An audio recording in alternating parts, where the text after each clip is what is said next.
Olá, hoje no Mundo Político, a relação entre o governo Lula e o Congresso. Como os movimentos do Planalto para formar a coalizão governista têm se traduzido nas bancadas e no jogo de forças do parlamento. As divergências em torno das medidas provisórias, o superpoder de Lira na Câmara, os primeiros atritos com o Centrão, o papel de Pacheco no Senado e as perspectivas da reforma tributária. Eu converso com o jornalista Silvio Costa, fundador do site Congresso em Foco. Muito obrigado por nos atender mais uma vez no Mundo Político, Silvio. Um prazer recebê-lo. O prazer é meu, Marco Antônio. Fico muito feliz por estar aqui com você.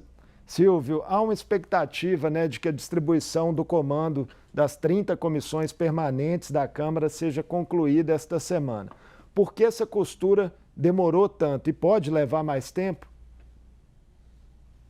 Olha, Marco Antônio, eu acho que pode sim levar mais tempo e a razão da demora tem muito a ver com a razão da coalizão que se fez em torno do Arthur Lira, né? Praticamente fora do PSOL e do Novo, todos os partidos se uniram em torno da candidatura dele a presidente da Câmara dos Deputados, né? Uma das decisões dele, né, como forma de arregimentar esses apoios, a Câmara ampliou o número de comissões permanentes, né, aumentou de 25 para 30, mas é muito interesse para compor, é muita gente para agradar.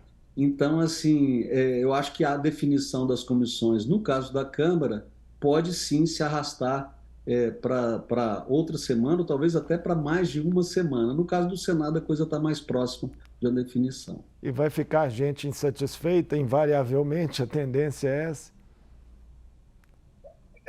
Sim, gente insatisfeita vai ter, mas assim, a gente está falando de Arthur Lira, né, Rodrigo Pacheco, né, são profissionais, né, então essas costuras, em geral, são feitas com muita habilidade, envolvendo as lideranças partidárias, envolvendo o governo, envolvendo líderes da oposição, quer dizer, no caso da Câmara, a oposição vai ter uma representação interessante. No caso do Senado, ela praticamente vai ficar fora das comissões, né, porque foi a opção que a oposição fez no Senado, foi de bater chapa, e o resultado final disso é que ela ficou de fora da mesa e vai ficar de fora da presidência das comissões.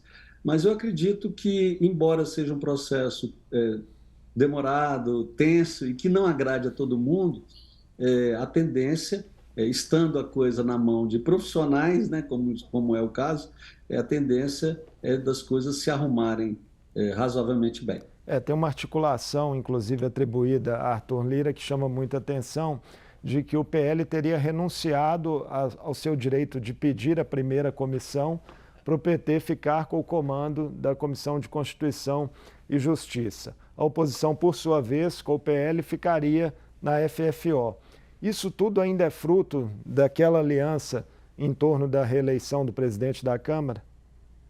Não, sem dúvida, é exatamente isso. Quer dizer, tanto o PT quanto o PL apoiaram, né, a candidatura do Arthur Lira, né, para presidente, a reeleição dele como presidente da Câmara, e, de fato, essa é uma das coisas que já estão definidas em relação às comissões da Câmara, né? Haverá um rodízio na presidência da Comissão de Constituição e Justiça, que é a comissão mais importante da Câmara dos Deputados, né? No primeiro ano fica o PT, com o deputado Rui Falcão presidindo, mas haverá um rodízio e o PL também entrará nesse rodízio. E, aparentemente, tudo está apontando para a confirmação do nome da deputada Bia Kicis, do PL, muito próxima ao ex-presidente Jair Bolsonaro, como presidente da Comissão de Fiscalização e Controle. Isso pode ser um problema para o governo?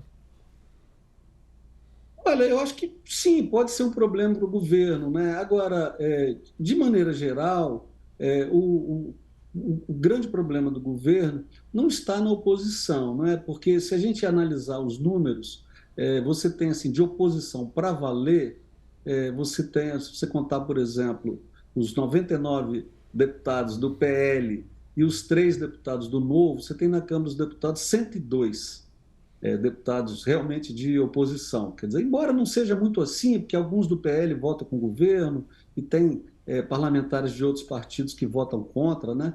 mas, grosso modo, você tem aí em torno de 100 na oposição.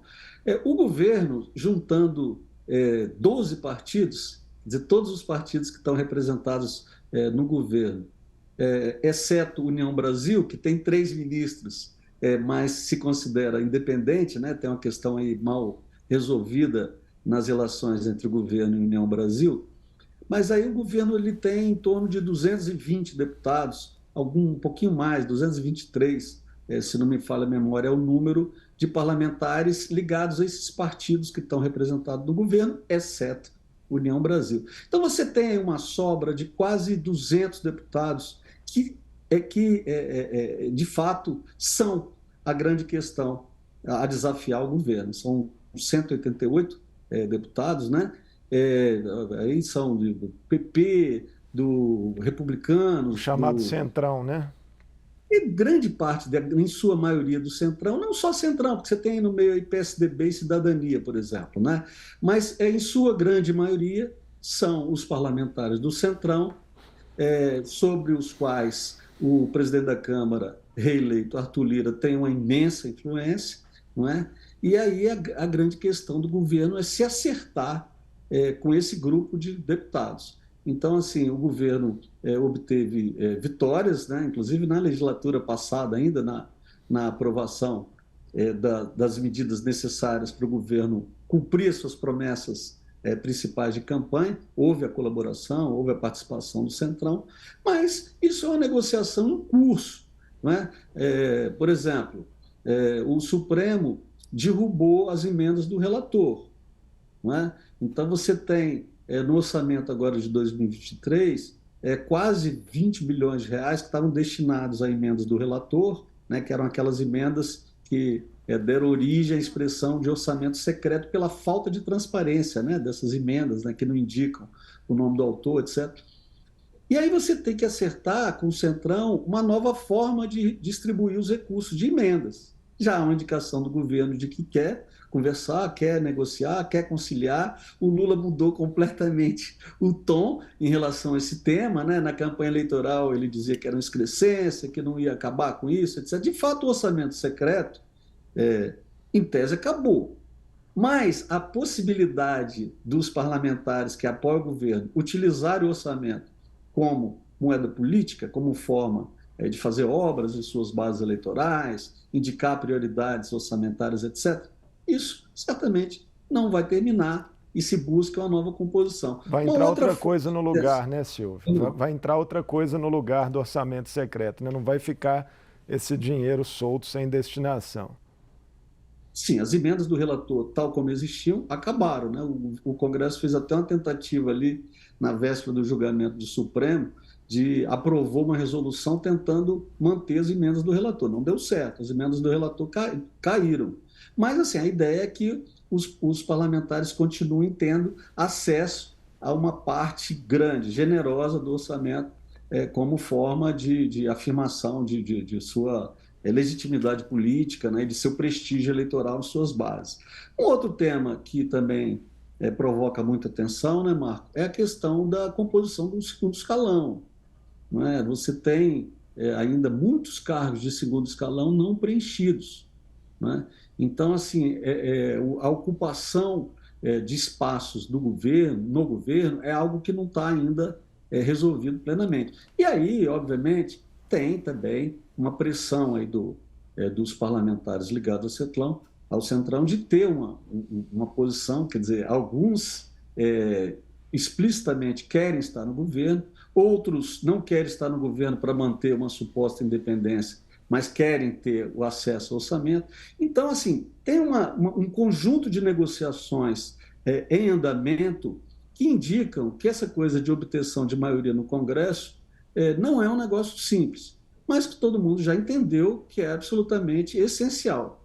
O governo não consegue governar sem o Congresso. E uma parte importante do Congresso, a maioria do Congresso, né, que tem um perfil pragmático, e aí não são apenas parlamentares do Centrão, muitos outros também, né, também não conseguem ser parlamentares sem o apoio do governo. Então, há, no final das contas, um interesse mútuo, e eu acho que a tendência é que as coisas se equilibrem, né, dada a habilidade que, em outros momentos, o presidente Lula já demonstrou em relação a negociações políticas, né? Enquanto esse equilíbrio não vem, chamou atenção uma declaração do presidente da Câmara, Arthur Lira, no início da semana, a empresários, de que o governo Lula, apesar de eleito democraticamente, ainda não tem apoio no Legislativo, segundo o próprio Lira, para aprovar nem leis por maioria simples, muito menos, né, para avançar em matérias constitucionais. Foi um recado do presidente da Câmara a alguém? Não, eu acho que o que ele falou é uma verdade, né? Assim, esses números que eu acabei de mencionar comprovam isso, né? Então, assim, você tem 513 deputados, para você ter uma maioria ali, você teria que ter pelo menos 257, né? O governo juntando todos os partidos, e a gente sabe que os partidos não são monolíticos, né? Há dissidências, especialmente nesses partidos mais fisiológicos, do centro e da direita, né? O governo espremendo, juntando tudo, dá 223. Então, de fato, não há uma maioria consolidada do governo na Câmara dos Deputados, né? E no Senado, onde essa maioria está muito próxima de ser alcançada, se você fizer uma conta parecida no Senado, você chega aí a algo como 42 senadores, do total de 81, né? Mas também não é suficiente para aprovar a emenda constitucional. Para você aprovar a emenda constitucional no Senado, você precisa ter o voto de 49 senadores, pelo menos. Então, assim, o que ele está falando é uma verdade e, sem dúvida, é um recado também. Lembrando, olha, sem a gente aqui, vocês não conseguem ter essa maioria. E o governo entende isso. Eu acho que tem um clima aí de discussão aí que é propício a um entendimento. Silvio, o noticiário vem registrando, né, uma queda de braço entre Rodrigo Pacheco e Arthur Lira a respeito do rito para apreciação de medidas provisórias. Qual desfecho interessaria mais ao governo? O governo tem como colocar a mão nessa cumbuca ou é só dançar conforme a música aí? Eu acho que, assim, considerando o histórico, né, a tendência, você vê, por exemplo, que o Lula, logo depois da eleição, ele deixou muito claro que ele não queria ver o PT participando de competição nem contra Arthur Lira, nem contra Rodrigo Pacheco, que já na época se apresentavam como pré-candidatos à reeleição, né? Considerando o histórico dele, eu acho que a tendência é de não se meter muito nisso, né? Defender aquilo que for de interesse do executivo, aquilo que foi da alçada do executivo, mas sem entrar nesse jogo aí de Pacheco versus Lira, né? Eu acho que, do ponto de vista assim, do histórico também, do histórico mais recente, evidentemente o governo tem relações mais fáceis com o Rodrigo Pacheco, né? As relações com o Arthur Lira são mais complicadas, né? Envolvem negociações mais tensas, né? Agora, eu acho que isso é uma briga muito mais dos dois do que algo que o governo tem interesse em se meter. Entre os problemas que já estão na mesa, Silvio, você até já falou da dificuldade do governo com a União Brasil, e há uma série de denúncias, né, em torno do ministro das Comunicações, Juscelino Filho, que balançou no cargo, mas acabou sendo garantido no mesmo após uma reunião com o presidente Lula. Que cálculo guiou o governo nesse episódio, na sua avaliação? Olha, bom, aqui é a minha opinião, né? Porque eu não sei, né, quem poderia dizer isso com clareza é o Lula, a decisão é dele, fundamentalmente, né? A decisão de demitir, de manter é dele. Mas o fato, e ele inclusive chegou a acenar com a demissão do ministro e resolveu não avançar, né? Preferiu mantê-lo no cargo, né?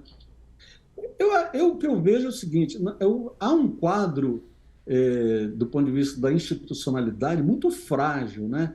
Eu acho que, pela primeira vez, desde a Constituição de 1988, a gente teve um presidente da República fortemente questionado na sua eleição, né? Teve contestação aos resultados da votação, e que teve depois uma tentativa se não foi uma tentativa de golpe, foi pelo menos uma tentativa de provocar uma espécie de desordem, né? Um enfraquecimento muito claro das instituições, com a invasão das sedes dos principais poderes do país, né? Um negócio absolutamente violento, e que deixa muito claro que a gente não vive uma situação absolutamente confortável no que diz respeito à institucionalidade. Né? Tem gente que contesta a Constituição, tem gente que não aceita a Constituição, tem gente que não aceita as regras do jogo eleitoral,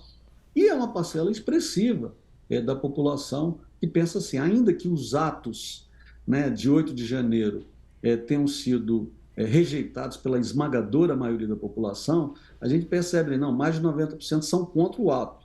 Mas você tem uns 30% que acham que o resultado oficial da eleição não refletiu a vontade do eleitorado ou algo parecido com isso, conforme a pesquisa.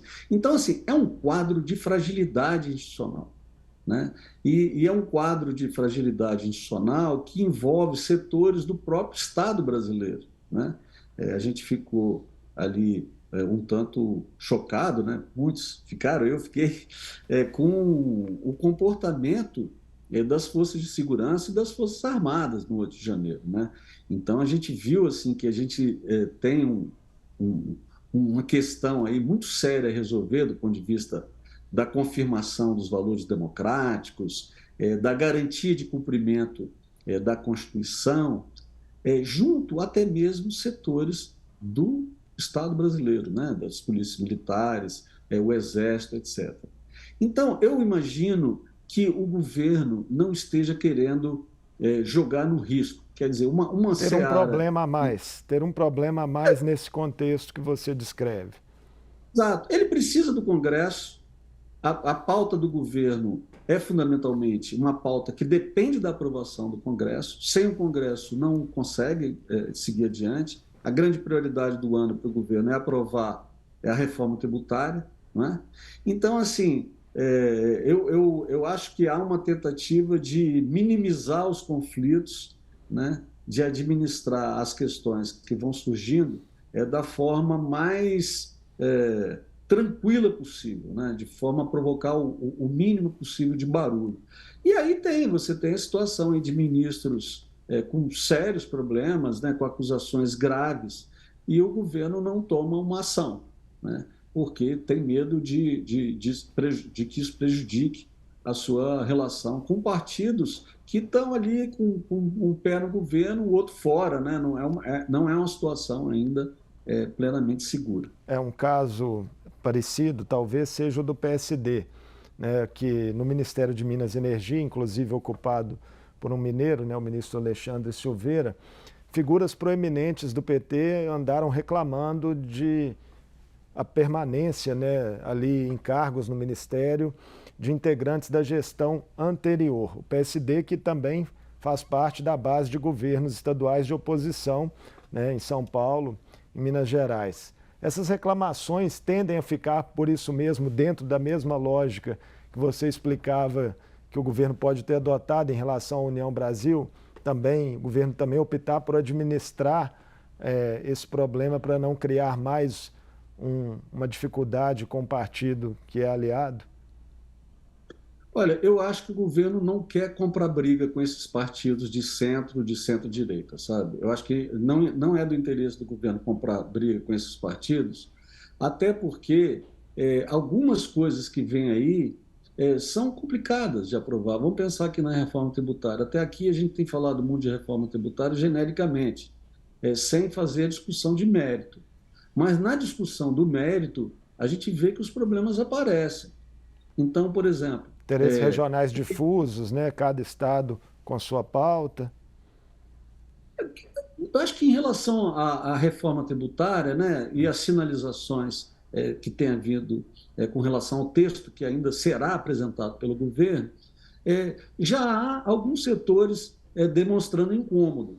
Então, por exemplo, as prefeituras dos grandes municípios, né, teve até uma reunião aí do Haddad aí com vários parlamentares dizendo, olha, mais de 90% dos municípios vão aumentar a arrecadação com a proposta que a gente está fazendo aqui.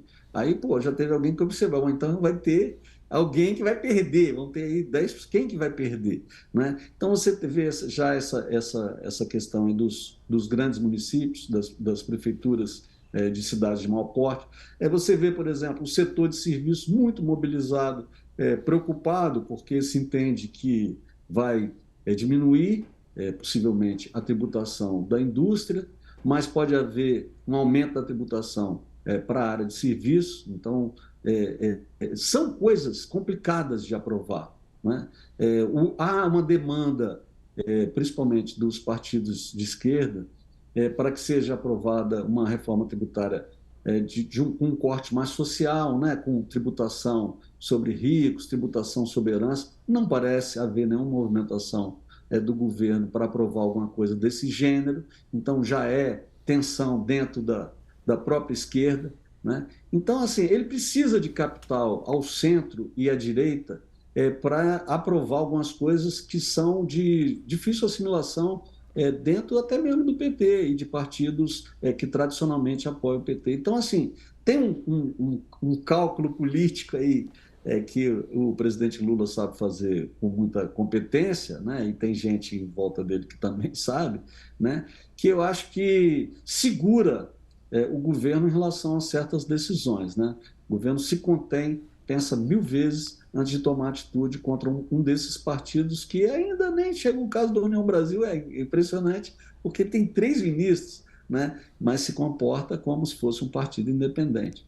De fato, o Partido União Brasil, né, tem deputados bolsonaristas, né, e que tinham grandes vínculos com o governo anterior. Agora, o cientista político Marcos Nobre, ele, em uma entrevista recente, chamou atenção para que a chamada Frente Ampla, né, que foi montada pelo governo Lula, levaria invariavelmente a se ter opositores dentro do próprio governo. É isso mesmo, enfim, é uma espécie de preço a se pagar? De fato, é uma coalizão muito ampla, né? E na medida que a discussão de mérito fosse colocando mais no detalhe, é muito provável que as divergências apareçam, né? É inevitável que as divergências apareçam, né? Silvio, a gente já está chegando para o fim do programa, falamos bastante sobre as perspectivas aí do governo, de sua base. Queria te pedir rapidamente uma avaliação sobre os movimentos da oposição até aqui. Ela tem insistido, né, na criação de uma CPI ou CPMI aí do 8 de janeiro, ainda sem conseguir sucesso nesse objetivo. É um grupo unificado que tem hoje uma pauta clara? Não, eu acho que assim, a oposição ela vai mal no campo institucional, mas continua muito bem e muito forte no campo das redes sociais, das ruas, da mobilização, que às vezes até sai do campo da institucionalidade, como a gente viu em 8 de janeiro, ou aqui em Brasília no 12 de dezembro, né, que também foi uma confusão danada aqui. Então, assim, a oposição ela está muito forte nas redes sociais, ela está muito mobilizada, ela continua ainda, apesar de tudo, o Bolsonaro não está aqui, várias acusações, as joias da Michelle, milhões de problemas, né? Quer dizer, muitas coisas vindo à tona em relação ao governo anterior, ela mantém força, ela mantém vitalidade. Agora, no plano institucional, especialmente dentro do Congresso Nacional, né, que é a parte que a gente acompanha melhor, você não vê uma movimentação da oposição comparável à dos grandes profissionais da política. Até porque a oposição, se a gente olhar os personagens, não vou aqui citar nomes, você não tem assim figuras como Arthur Lira, né, como o próprio Pacheco, embora esse seja um político bem mais jovem, com bem menos tempo no Congresso, você não tem na oposição figuras com esse perfil de experiência, de traquejo ou de aliados, né, como o Renan Calheiros, né, ou o Jacques Wagner no PT. Esses caras são muito experientes, sabem muito de política, entendem muito de articulação, conhecem muito o regimento, tem todo um arsenal ali de vivência, né, na máquina institucional, na máquina do Congresso, que falta um pouco a oposição. Então, assim, a gente não sabe como a oposição vai se portar, e até aqui a maior aventura, né, quer dizer, o lance mais ousado que veio da oposição, que foi a candidatura do Rogério Marinho à presidência do Senado, né, disputando com o Rodrigo Pacheco, a oposição até fez muito barulho, fez uma votação expressiva, não foi uma votação pequena, né, teve alguma coisa em torno de 40% dos votos do Senado, não foi de maneira nenhuma um resultado ruim, mas ela diminuiu o espaço institucional, né, ficou de fora da mesa, de fora das comissões, muito provavelmente. Então, tem ainda essa questão a observar. Dentro do Congresso, como vai se portar e até que ponto terá competência para se estabelecer, dar seu recado. E fora do Congresso, você vê movimentos curiosos. Por exemplo, você vê o governador de São Paulo aparentemente tentando se apresentar como uma força independente em relação tanto ao petismo quanto ao bolsonarismo, né? No caso do Zema, aparentemente buscando uma aproximação maior com o Bolsonaro. Então, assim, a gente tem muito a observar com relação ao futuro da oposição. Quem vai liderar a oposição nos próximos anos? Essa resposta, para mim, não está clara ainda. Silvio, muito obrigado por mais essa conversa agradável conosco aqui no Mundo Político. Um prazer, Marco Antônio. Grande abraço para você e para os telespectadores. Abraço.